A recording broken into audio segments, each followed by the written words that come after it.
Okay, I think everybody is that's in the waiting room, so we're going to go ahead and get started. Welcome to ViewSonic board. Thank you all for being with me today. I appreciate it. I'm excited to share a little bit about ViewSonic boards and some of the tools that are built within that I think could be very helpful to educators in the classroom. So often when I visit with teachers, they're using their whiteboard simply as a projector. And that's fine because that works well too. But there's so many more tools available that are built in that I think if they knew were there, they would use that quite a bit. So to get us started, this is just an introductory slide deck. I just have a couple slides I want to go over with you, some housekeeping items. First of all, my name is Wendy Hanaski, and I'm an instructional technology consultant at the East Central Ohio ESC. That ESC is rather large. It has 3 offices, St. Clairsville, New Philly, and Cambridge, and I'm out of the St. Clairsville area.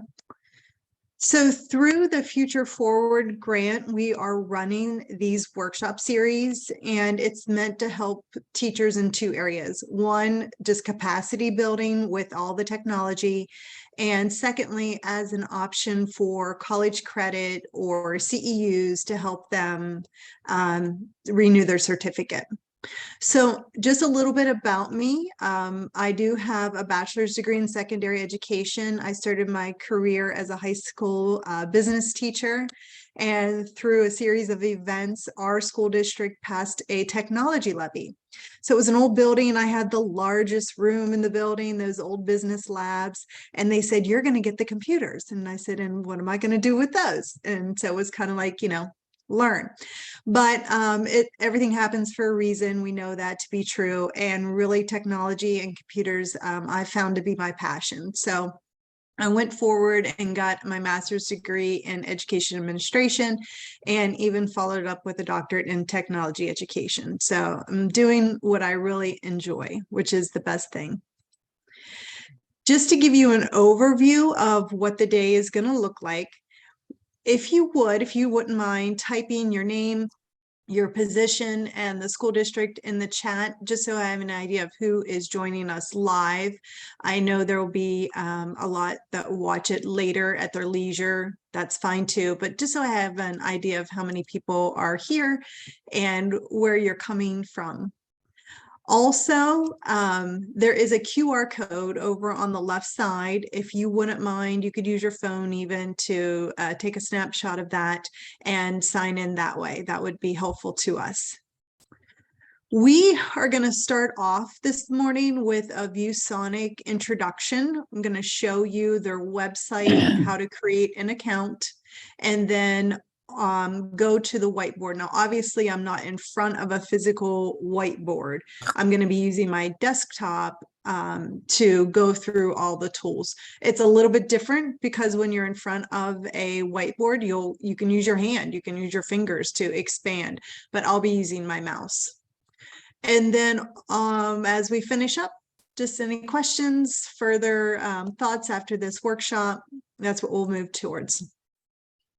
Now, for those of you who are joining us for the first time, maybe have not seen this slide yet and are interested in the college credit option, these are the guidelines that you have to follow. So one of our teammates that I think she might be on the call, though I can't see everybody right now, is Leslie Charles, and she is in charge of our college credit. She works out of the Muskingum Valley ESC. The address, the web address, her email and phone number are here. So you are going to be required to send the form to her directly.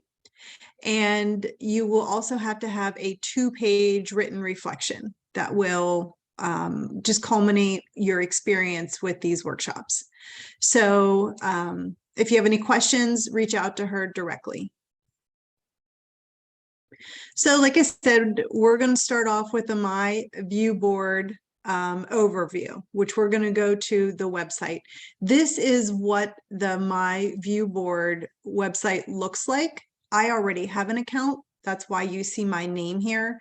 But once you receive your own account, all of this information will be customized for you.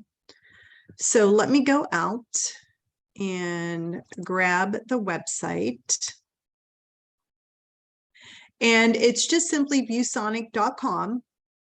And when you go there, this is their main site, but you can see the My Account and the Sign In or Create an Account. You may already have accounts if you have a ViewSonic board in your classroom. If you don't, I highly recommend you create an account so that your view board can be customized with your name and your information. I'm going to click Sign In.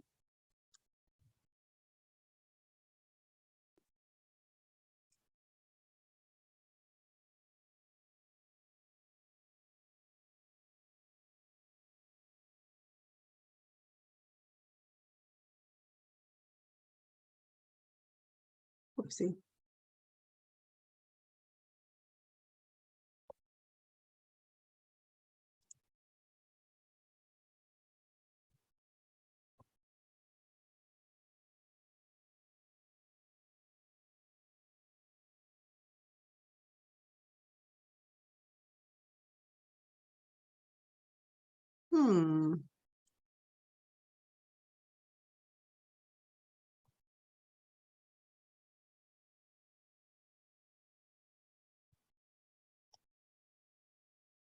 Let me stop sharing. Give me 1 second.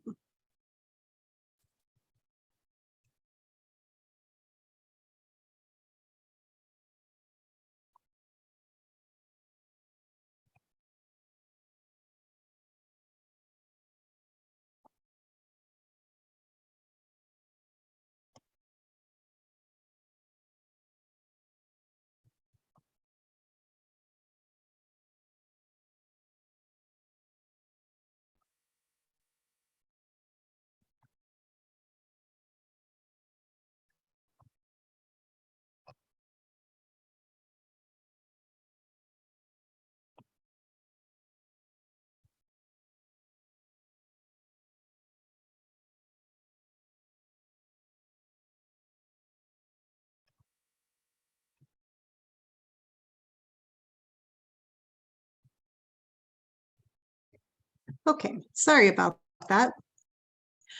Okay, so here I am.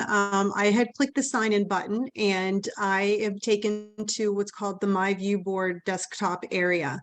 You'll know that you're signed in because you can take a look up and see that my email is here, the name of my board, which you can actually name your board, and I'll show you how to do that in just a second, as well as a few settings. So it's pretty important before you even go to your board to start using it, that you have your settings in place. It just makes everything easier. So the two areas that we're going to focus on, and again, this is, I went to myviewboard.com, I created an account, I already had one, so I signed in, and it automatically takes you to this page. So there's two buttons that we're going to look at. First of all, you have this download the My View Board applications. This is a way to get the My View Board options on your desktop. So it's going to mirror exactly what your view board looks like on the wall, but you'll be able to use the tools and manipulate and practice at home with using your desktop area. The next one, it kind of looks like a person that representatives even call, it looks like them doing jumping jacks. So it's called the Follow Me settings. When you click there, it's going to open up some of those key settings I was talking about. So the whiteboard theme, I always pick default. You can have a darker theme, a lighter theme. One very important question that I seem to get a lot is for those who are using whiteboards or the ViewSonic boards, it'll go into like a sleep mode, a dormant mode over some period of time. And they want it to last the entire school day. So right here is where you would change that. The auto sign out time, you can change it to as many hours as you want. And that way it just keeps that board active. As you go down through, you can change the font settings. So again, this would be when you're using the pen tool on the board. This is the font size that it's going to be at by default if you use the text editor. If you make any changes, obviously you want to hit confirm so that those stay intact. As I scroll back up, the next thing I want you to look at under settings is cloud integration. And what's nice here is that you can bind your Google account to your whiteboard. So why would you want to do that? Well, as you're creating lessons on the whiteboard and you're interacting with students, you might want to save some of those things that you're doing. And when you save it and it's automatically bind to your Google Drive, it's going to go right there. It's going to save right in your Google Drive.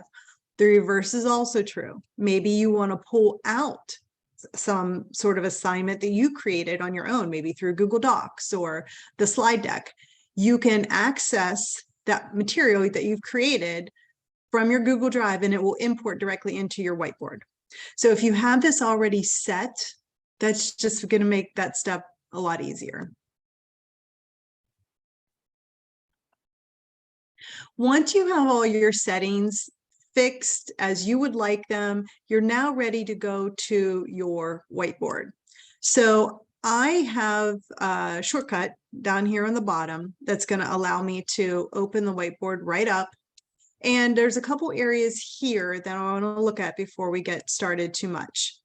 The first one is taking a look over at the bottom right-hand corner, host information. Because I am logged in, if I click there, it's going to show my name, which is Wendy Hanaski's board. I highly recommend that you make the name of your board. I'm just more concerned about why this data mining, like it's giving me the wrong information. Well, just let me see if I can read that. If you don't name it specifically, it would just be your email address. So you can always know if you're signed into your board if it says up in the upper right hand corner your name, your email address, and it doesn't have just this icon without any names at all. I do want to say, when you're working through Zoom, there's a lot of toolbars that are up over top of my screen right now, so I can't see all of your little thumbnail images.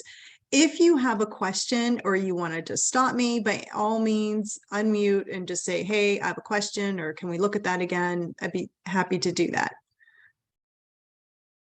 I'm just going to move some of these toolbars that are in my way out of the way. Okay. So once you have downloaded the application, and you should get an icon on your desktop that kind of looks like this gold looking cloud. And once you have signed in, you'll just want to click on that application to open it up, just like you would any other app that you downloaded onto your machine. When you open up the My Whiteboard, you're going to see two main toolbars, and this is where all your tools come from. You're basically just going to work through what's available here, and we're going to do that together today, but that's it. You know, so don't ever be intimidated. I would highly recommend you click on everything. What does it do? What does it say? What can I do with it? That's the way you learn. So when you start, you're going to get a blank canvas, just like I have now. It's white. So I could change this to a color. I can change it even to a background theme. The key is you need to know, where are those tools? So they work exactly the same if I was looking at the board on my wall. I'm going to start over in the bottom right or left-hand corner where it says background management. That's going to be my first step. I'm going to click there and see what's available to me. So as I open up my background management, I'm going to see these preset backgrounds that come with the board. Maybe I like them, maybe I don't. I can scroll down through, see what's available. If you like them, great. You can click on them and insert them. But let's look at some other options too, besides these preset ones that first come up. If you take a look down at the bottom, the very first thing that you'll see is this palette of colors. And if you click there, you're going to see that you have options of just a plain colored background. The preset ones are here. You can also click the plus button, and it would allow you to manipulate the colors a little bit more. So I'm just going to pick one. I'm going to click OK. And once I click on it back on my menu board, you can see it changes the background color. One nice feature, if I have any math people. Hey, Wendy, I'm going to stop you for a second. We're not seeing where you're clicking in the screens and stuff. It's still showing us the cloud integration. Like we're not seeing the Okay. Okay. Just an FYI. The only reason I'm not saying is I saw somebody put it in the chat box. I appreciate it so much. So tell me if you can see it now. Yep, we can see the blue screen now. Okay. I apologize. But thank you for doing that. If somebody else has any issues, just yell it out to me. Because like I said, there's a lot of windows open and the chat was not open. I apologize for that. So thank you, Leslie, for bringing that to my attention. So let me just quickly show you where I was. When I first got into the board, it looked white, just like this, just a whiteboard. So what I did was come over to the bottom left-hand corner and click the background management. And here are your color options. With the plus symbol, you can pick a different color. But as you click, you can see that the background simply changes to the color of your choice. And what I was starting to say too is if there are any math teachers in the group, there's also a grid option that you can apply to your canvas that will put grid paper. And you take it off the same way. Background management, click on the grid, it goes away. So that's if you want just a plain black or plain background color. And I use this color palette here, background color selection. But if you take a look next door to that, pre-installed backgrounds, this is where we first went to when we clicked on the backgrounds. There's not a lot of options in these presets, but I did want to show you that they're there. Next to the preset is called the ViewSonic Originals. These are items that ViewSonic themselves created. So when I click there, you're going to get another set of backgrounds. And what's nice in this box is that you can pick which subject area you're interested in. So maybe you're looking for, something with the holidays. When you click there, you're going to see options here that are meant to be the holidays. There's also one in here for math, so you can click math. Again, you may like these, you may not like these, but they're in for your options.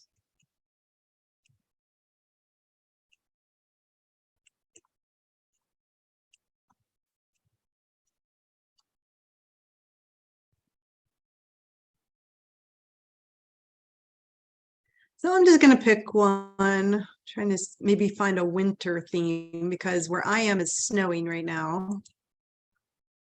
So I'm going to go back to holidays and see if I can find a good one. Well, this looks fine. So once I click on one of the options, it's going to ask me, do you want to apply this to this page, which is basically the screen that you're looking at, or do you want to apply it to all pages? Because there will be an option that you can continue to add pages as you begin to work through your lesson plan. So I just chose this page. That was fine for me. And then I can go ahead and click the X, and now it's here. So if you take a look, how do you know if you're on page 1, page 2, or how many pages there are? On this is called the floating toolbar, by the way. I can move it anywhere on my screen that I want. But you'll notice there's a number 1 on this page showing that you are on page 1. If you want to add a page, you can simply click this plus button and it will move to page 2. Now, for clarity, remember, page 1 was the only page I applied that default background to.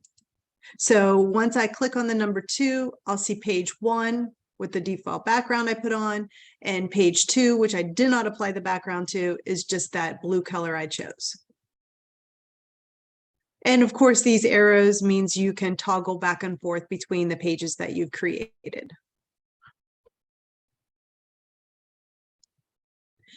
So we are going to move now to this other toolbar that's at the bottom. This one is called the floating toolbar, as I mentioned, because you can move it from place to place. But this more permanent toolbar, and this is where you probably will use most of the tools that are built in. Again, you have the crosshairs to use. It has 3 options of placement. It could be over here on the left, it can be over here on the right, or it could be at the bottom and just kind of hovered there. I'm going to leave mine on the bottom, but again, it's a personal preference. So one of the best kept secrets, I think, with the ViewSonic boards is that they themselves are a computer. You can use all the tools in the ViewSonic board just as you were if you were working on your laptop or a Chromebook. And the way, though, that when you're using your desktop or another machine is a question that we often get is, how do you toggle back between, let's say, Chrome? Let's say I'm in the Chrome browser and I want to show my students a video from Khan Academy, but I have my whiteboard up. You know, how can I toggle back and forth? This very first button here that looks like Windows, 4 little panes or squares here, it's actually called switch between Windows desktop and the whiteboard. So if I click there, it's automatically going to take me into my browser. And so if I was looking for Khan Academy, I can just type it in. I can show students whatever it is that I wanted to show them on the website. And then you can take a look over the toolbar and remember those 4 squares, that 4 panes now looks like that cloud that is ViewSonic's icon. So when I click there, toggles me back to the whiteboard. So it was this key right here, back and forth. So we're going to go through a number of these tools. We don't have time today for every tool. So I'm going to hit the ones that I think are most important and most readily used. But by all means, if you have questions after this or want to follow up with something specific, you know, reach out to me and we can do that. So the next one that I'm going to skip to here is called File Manager. And this is pretty important because this is where everything is saved, where you can open up a new canvas. So I'm going to click there and you're going to get a toolbar. So best case scenario is just put your mouse on each one of these icons. It'll tell you exactly what they do. So the first one is a new canvas. So maybe I want to just delete what I've started, which is not very much, and start fresh. I can just hit this new. The next one is open. So if I have an existing assignment or existing project I'm working on and I saved it to my Google Drive, I can pull it back up. The next 2 is just the save and save as. So it works just like you're used to. Save will go right over top of what you have already saved it as. Save as will give you some options. And then finally, export. When you click on export, it's going to open up a dialog box that by default will go to your PC. But notice, because I had set my settings at the very beginning and bound my Google Drive, that's here as an option as well. So I can choose where do I want to export this. So I can put it on my desktop or someplace else. Now, one key difference between the save as and the export. Right now I'm in export. The nice thing about the export is that you can change this project to a different type of file. So maybe I want to save it as a PDF. And obviously that's something that you can send easily. Just about everybody can open up a PDF. So that is the nice option in the export. So I just simply give it a file name. Right now it's going to go to my desktop and I can just save it that way. Going back to File Manager though, this save as, when would you want to use the save as versus the export?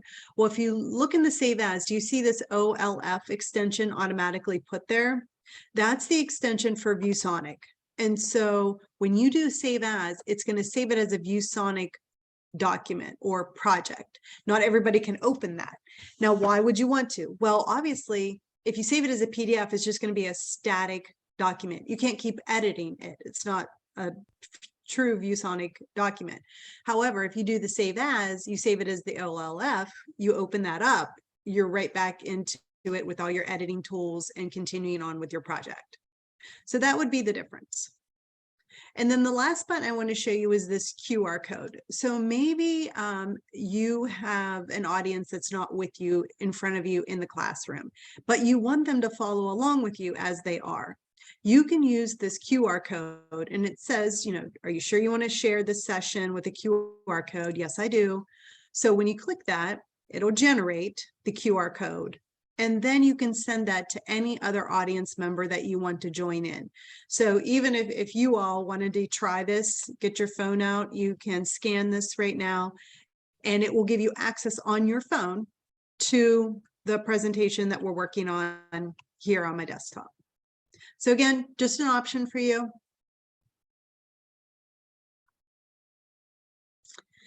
The next key on the keyboard is what's called the magic box, and there's a lot of goodies in there. So we're going to return to this in just a minute. But I want to go to the next one, going to open the embedded browser. So I'm going to click on open the embedded browser, and it's going to open up a window where you can actually search for websites on Google or on Chrome. So if you know the website that you're looking for, you can type it in. I think Khan Academy is a good example for our session today. So I'm just going to type in Khan Academy. If you take a look, it's a Google search, so it just comes up. And once I find Khan Academy, I simply click on it, and it opens up that website that we just saw a minute ago. The difference is we were toggling between this screen and our browser earlier. Right now, however, this browser is shown on top of our screen. So we have two options with these nice tools down here at the bottom. The first one kind of looks like a wheel. This is what's called a snapshot. So it actually takes a picture of that browser that we have open. And if I move this out of the way, you can see that the snapshot of that picture is there. So it's no longer live. It's literally a snapshot, just like a picture. However, the button that's next to the snapshot, it looks like a white window pane for white squares. This says add web page to the canvas.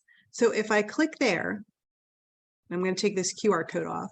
And for that matter, I'm going to take this snapshot off too. Because I clicked that embed, take a look at this. This is the actual website now, embedded as a picture on your whiteboard. So let's say you're doing a math lesson over in this space and you're talking about fractions and you want to show the students a video from Khan Academy on fractions. You have the website right here. It's already open. So you can search through, you can start, and it's there as a resource for them.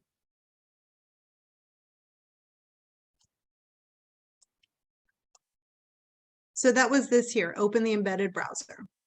Continuing on, the next thing that you're going to look at is this infinite canvas. And why the infinite canvas can be used is because sometimes, again, going back to fractions, maybe you're working out a problem and you get down to the bottom of your screen and there's no more space. Well, by using this tool, the infinite canvas rather, you can continue to move and move and move to give yourself some more space.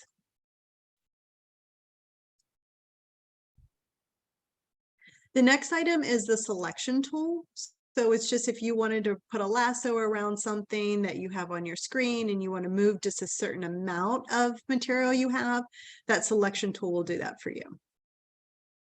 Finally, the pen. So you have a couple different options of the pen. And it's key to know as well, when you're working in your whiteboard, there's a difference between a single click and a double click. So a single click will make that tool active, but a double click will actually bring open a menu of more options for that action.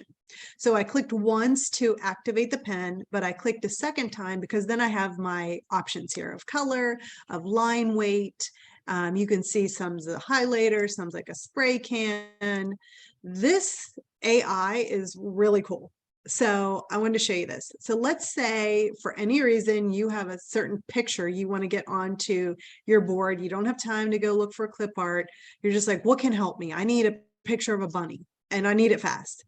If you come into this AI tool on the marker tool, now don't judge me, but let's say I start to draw, oh gosh, this is terrible, a bunny or maybe a dog or anything with 4 legs and a head and eyes. and ears.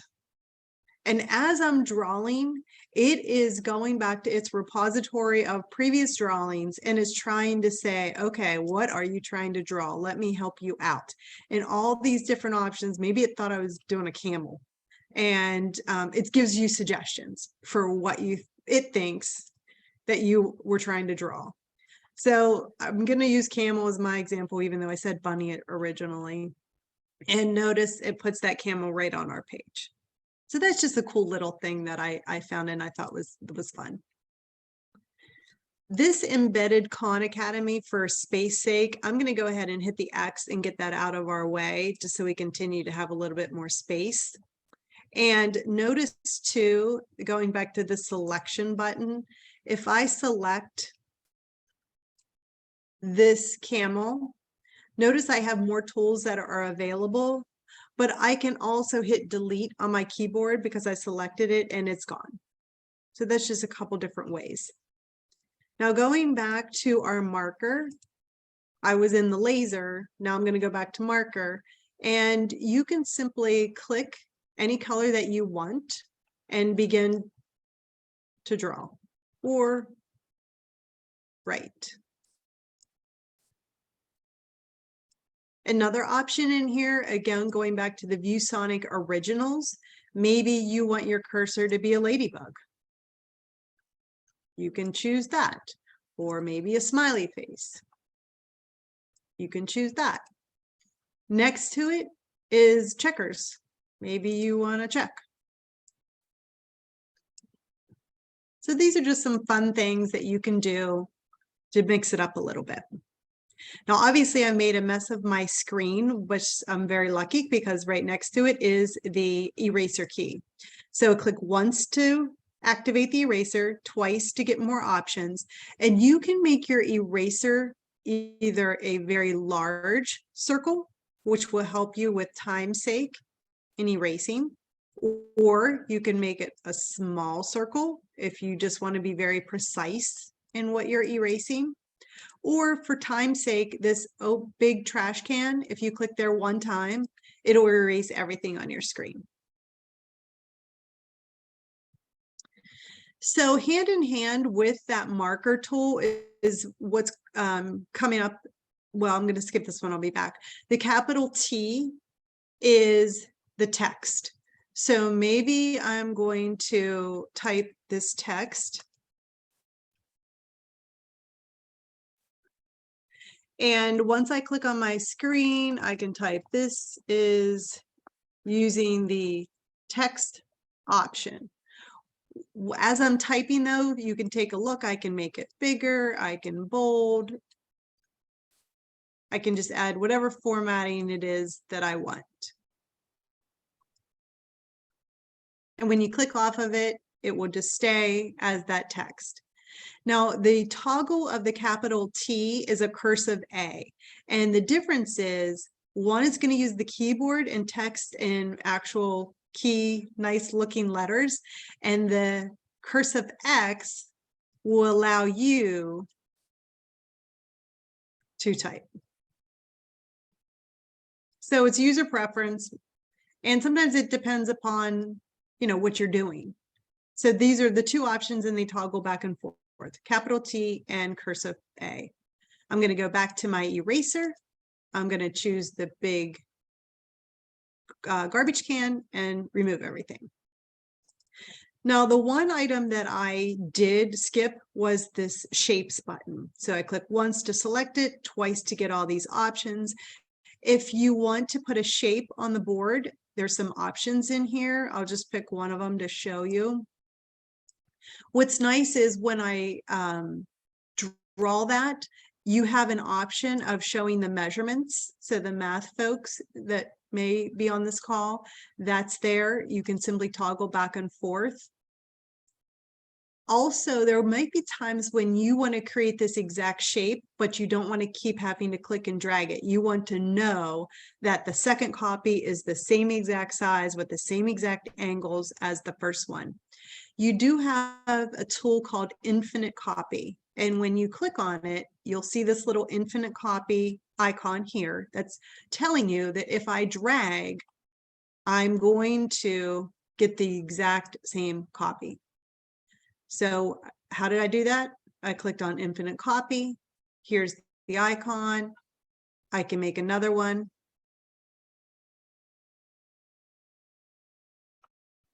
And I'm going to do that again.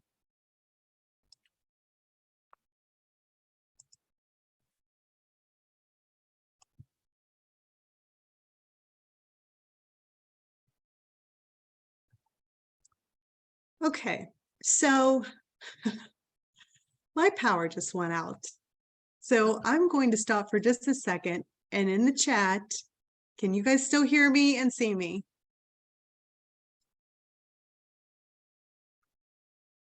Okay. Gosh, any little bit of weather is okay. Well, I have power in my phone, which I'm getting the internet from, and power in my computer. So I think we're going to be fine. But if not, somebody come off of mute and tell me. Okay, so that was using this shapes button to where you can kind of play with it, play with the colors and make it your own. So now what we're going to do is come back to this called magic box, but let me use the eraser and erase everything that I have. And I want to spend some time in the magic box. So let's go here. The magic box is just that. It has a ton of great tools built within.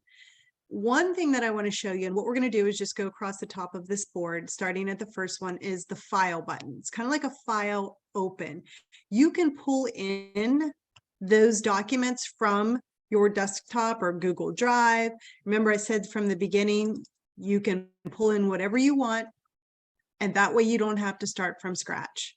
So I have this Ohio map of counties that I have pulled in.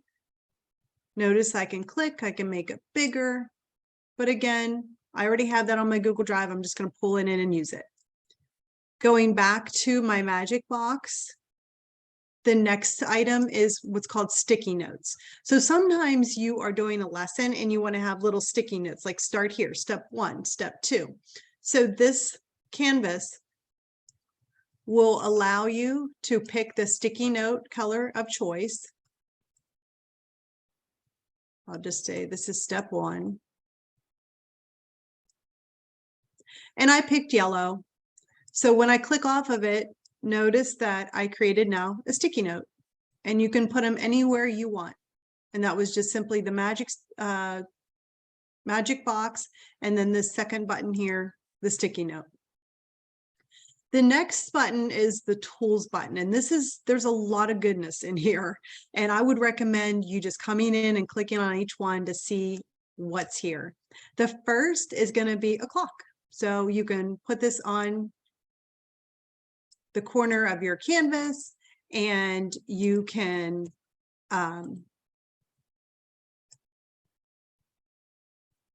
drag it anywhere that you like. Now I manipulated it a little bit, almost even by accident. So let me pull out another one. This will match the time according to your computer. So whatever it is, that's what it's going to be. There's an X if you want to get rid of it and move it off of your screen, but you could just keep it in the corner. There's also a button here for a timer. And sometimes that's important because you want to give your students maybe 10 minutes to do an assignment. You can have it start to count down. There's a timer that will squeak when it's done. And so that's just a nice tool to have as well. The next one is a ruler. So you can use a ruler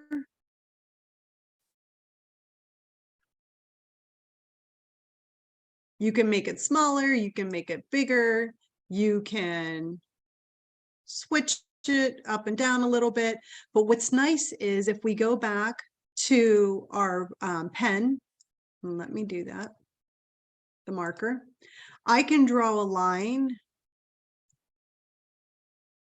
and it will keep my line straight because I'm writing it directly on that ruler. And there's my straight line. There's also a lot of little cute things, like if you're having anything where you have to roll a dice, you can use that tool. I click one time, it will just by random roll it just as you were doing. So I highly recommend you coming into these tools and just playing around with these options because they're really good. Moving right along, the next one is the 3D camera, or the HD camera, I should say. If I turn that on, it's going to use the webcam that's on your machine. But if you have one that like a USB camera, you could plug that in and you could use that as well and have a document on the side, take a picture of it, and it can embed right here into your canvas.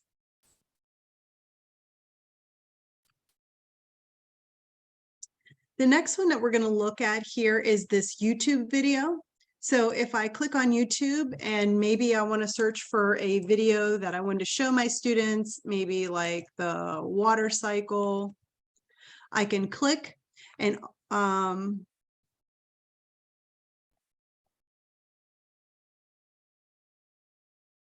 there we go. I have various water cycle videos that come up through YouTube. I can click on it right here within this window and kind of preview it. But if I like it, all I have to do is click and drag it out. And now it will be part of the canvas. And again, I can just have that as a resource on the side of my screen. It works the same way for images. Maybe you want to look for just a still picture using that water cycle. Again, I can click and drag it out or double click.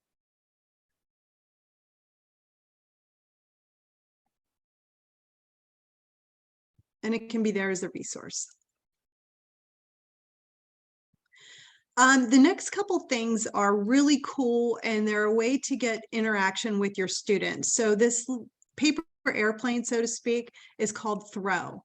And the Throw button is really nice because students who are doing their work can send something directly to you.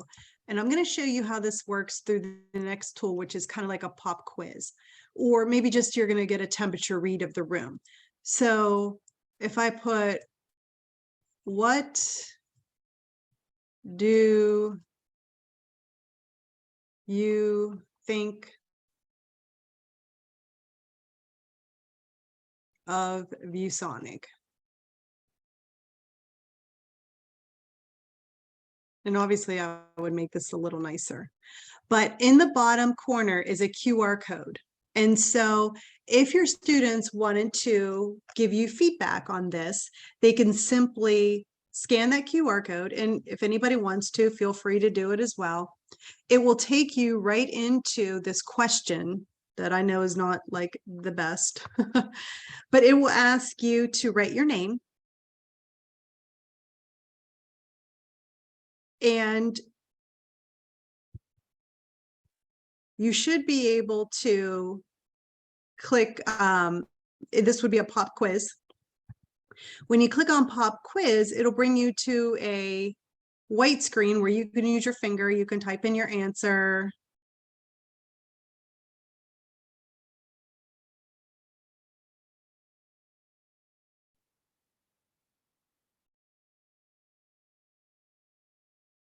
And then at the bottom, there's going to be like a bluish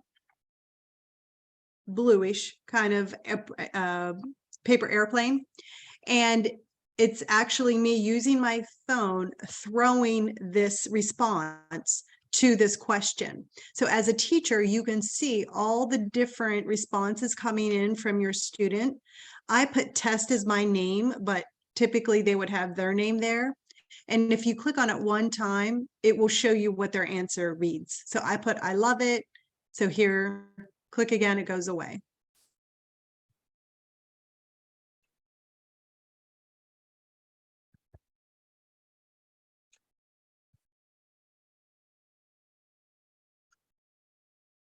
So finishing up out of the magic box, we have a pop quiz that we just did. There's also a multiple choice for polls. So maybe you want to ask a multiple choice question. It could have 1, 2, 3, 4 answers. You can add options. The key is when you're asking a question, that you choose which answer is correct. So when your students are sending you their responses, it can automatically give feedback depending upon what answer you marked as correct. You obviously can change the name of this. So if this was a multiple choice,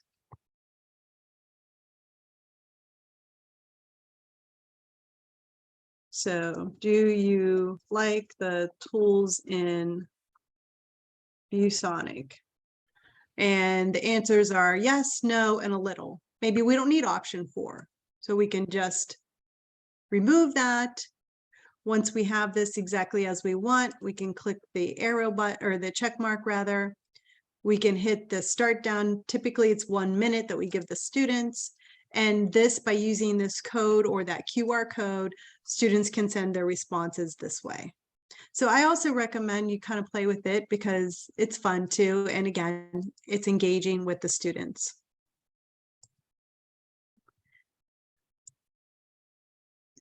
So the last thing I want to show you as a group is some of the ViewSonic tools that are built within.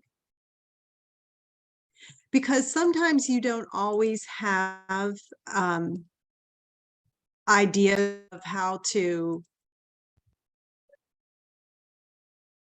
let me do something here.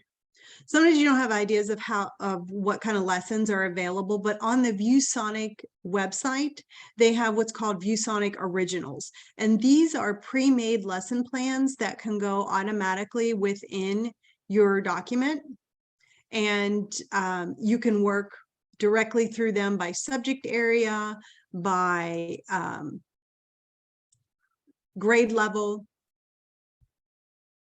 So when you're at your My View Board page, you want to do the ViewSonic Originals.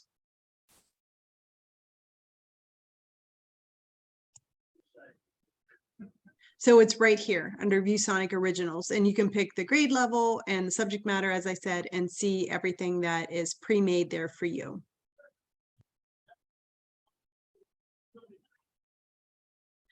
So I know that there is a lot of information in this session, and there's so much to take in, and especially when you're not in front of the board. So a couple things I wanted to share with you. First of all, our team does offer the one-on-one coaching. So this is the website, and it has a QR code if that's easier. But there is a team of us that work with teachers one-on-one or in a small group session, either through Zoom. Sometimes we come on site. But my recommendation for you would be to go back and use your own board. Start clicking around, move your mouse, do all kinds of playing. But if you want follow-up, reach out to us via this website, especially me for this topic, but I'd be happy to walk you through specifics of your board and what you're trying to do. That's what we're here to do, so take advantage of that.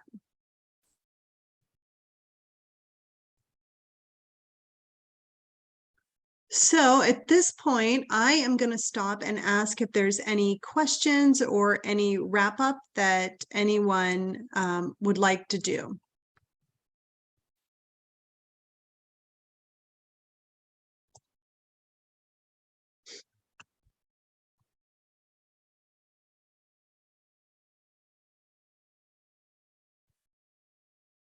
Okay.